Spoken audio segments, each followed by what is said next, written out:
இந்த இடத்துல விஜயை பற்றிய சில ப்ரெடிக்ஷனுக்கு சில விஷயங்களை நான் உங்களுக்கு ஞாபகப்படுத்த வேண்டியிருக்கிறது என்பதற்காக சொல்லுகிறேன்.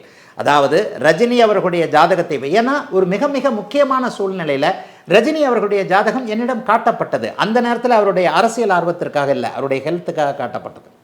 அப்போ அந்த நேரத்தில் ரஜினி அவர்களுடைய உண்மையான ஜாதகத்தை நான் பார்க்க நேர்ந்தது. அப்போவே நான் சொன்னேன், இவரை சுற்றி இருப்பவர்களுக்கு தான் அரசியல் ஆர்வமே தவிர ரஜினி அவர்களுக்கு உண்மையிலே அரசியல் ஆர்வம் கிடையாது. 234 தொகுதிகளிலும் உங்களுடைய ஆட்களே எம்எல்ஏக்களாக ஜெயித்து விட்டார்கள். நீங்கள் முதலமைச்சராக பதவி ஏற்க வேண்டியது தான் பாக்கி, வெளியில் வாங்கன்னு சொன்னால் வீட்டுக்குள்ளே இருந்துக்கிட்டே ஆள் இல்லைன்னு சொல்லி வெளியே போங்க, ஆள் இல்லைன்னு சொல்லிட்டு ஆளுக்கு செய்தி அனுப்புவார் ரஜினிகாந்த்னு வேடிக்கையாக எழுதியிருந்தேன்.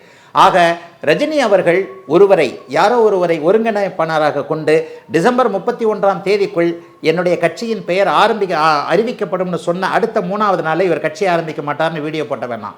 அந்த அமைப்பு அவருடைய ஜாதகத்தின் மேலே இருந்த, என்னுடைய ஜோதிடத்தின் மேலே எனக்கு இருந்த ஒரு மாறாத காதலாலும் அவருடைய ஜாதகத்தின் உண்மைத்தன்மையை நான் தெரிந்திருந்த ஒரே காரணத்தினாலும் தான் இந்த தமிழ்நாடு மட்டும் இல்லை, ரஜினி அமைப்புகளில் நீங்கள் எங்கே வேணாலும் பாருங்கள், ரஜினி அரசியலுக்கு வரமாட்டார் என்று 5 வருடங்களாக சொல்லிக் கொண்டிருந்த ஒரே ஜோதிடன் நான்.